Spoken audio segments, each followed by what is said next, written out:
दोस्तों, कल्पना कीजिए आप मेहनत करते हो, टैक्स देते हो, शिक्षा और स्वास्थ्य पर खर्च करते हो, आबादी कंट्रोल करते हो और फिर दिल्ली कहे भाई तुम तो सफल हो गए, अब हम तुम्हारी कमाई उत्तर को देंगे और तुम्हारी संसद सीटें भी कम कर देंगे।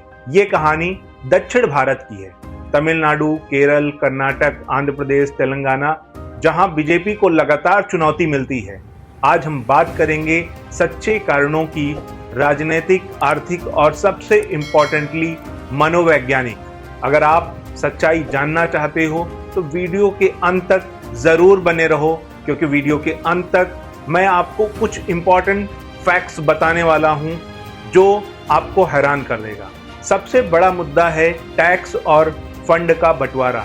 दक्षिण के राज्य देश का बड़ा हिस्सा टैक्स देते हैं। तमिलनाडु, कर्नाटक, केरल ये स्टेट्स इंडस्ट्रीज हैं, आईटी, मैन्युफैक्चरिंग, सर्विसेज में आगे, लेकिन जो ₹1 टैक्स देते हैं उसे वापस बहुत कम मिलता है। उत्तर प्रदेश जैसे स्टेट्स को ज्यादा हिस्सा मिलता है। दक्षिण के लोग कहते हैं हम सफल हो रहे हैं तो सजा क्यों?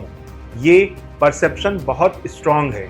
दक्षिण सोचता है कि वो भारत की इकोनॉमी को फॉरवर्ड ले जा रहा है, लेकिन पॉलिटिकल पावर हिंदी बेल्ट के पास ज्यादा है, इसीलिए फंड्स वहां डाइवर्ट हो जाते हैं। 2024 इलेक्शंस में भी यही नारेबाजी थी। दक्षिण के सीएम्स ने खुलकर कहा हमारी मेहनत का फल उत्तर को क्यों? ये रिसेंटमेंट सिर्फ पैसों का नहीं, अनफेयर ट्रीटमेंट का है। मनोवैज्ञानिक रूप से जब कोई मेहनत करता है और उसे लगता है कि उसकी सफलता को पेनाल्टी मिल रही है तो गुस्सा नेचुरल है।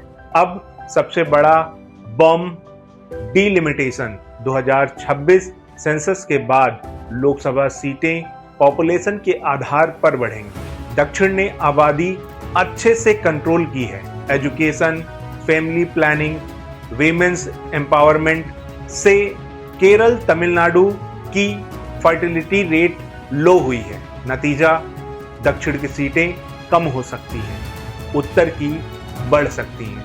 दक्षिण पूछता है हमने जो सही किया उसकी सजा क्यों?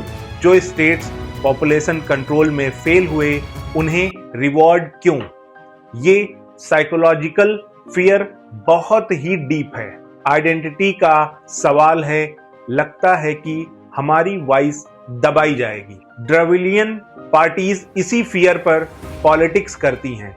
ये सिर्फ सीटों का नहीं, भविष्य की पॉलिटिकल पावर का मुद्दा है।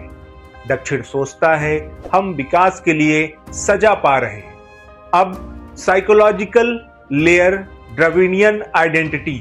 तमिलनाडु में एंटी हिंदी एजिटेशन की हिस्ट्री है। 1960 में लोग सड़कों पर उतरे थे। आज भी हिंदी इम्पोजिशन का डर बना हुआ है। एनईपी 3 भाषा फॉर्मूला, दक्षिण इसे अपनी भाषा और संस्कृति पर सीधा अटैक मानता है।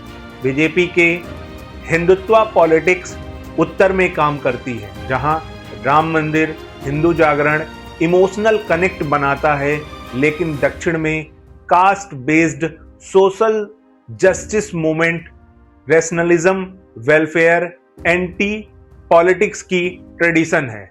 दक्षिण के लोग सोचते हैं हमारी अलग पहचान है, हमें नॉर्थ का कल्चर डोमिनेंस स्वीकार नहीं। ये ट्राइबलिज्म जैसा साइकोलॉजी है। हम वर्सेस वो। रीजनल प्राइड बहुत स्ट्रांग है। साउथ अपनी सक्सेस पर प्राउड करता है। दक्षिण रीजनल पार्टीज को अपना प्रोटेक्टर मानता है। बीजेपी को आउटसाइडर या नॉर्थ की पार्टी। कर्नाटका में बीजेपी ने गवर्नमेंट बनाई, लेकिन ओवरऑल साउथ में रेजिस्टेंस स्ट्रांग है। दोस्तों, भारत डाइवर्स है। नॉर्थ और साउथ की स्ट्रेंथ अलग है। यूनिटी इन डाइवर्सिटी हमारी ताकत है, लेकिन जब इकोनॉमिक डिस्पैरिटी, कल्चरल फियर्स और पॉलिटिकल पावर का इम्बैलेंस हो तो रीसेंटमेंट आती ही है। बीजेपी को साउथ में घुसने के लिए कल्चरल सेंसिटिविटी, फेयर, फेडरलिज्म और ट्रस्ट बिल्डिंग की जरूरत है। साउथ को भी नेशनल नैरेटिव में अपना योगदान और बढ़ाना चाहिए। ये कोई हेट वीडियो नहीं, रियलिटी चेक है। आप क्या सोचते हैं कमेंट में जरूर बताओ। क्या साउथ का गुस्सा जस्टिफाइड है या पॉलिटिक्स है? आज के लिए बस इतना ही। धन्यवाद।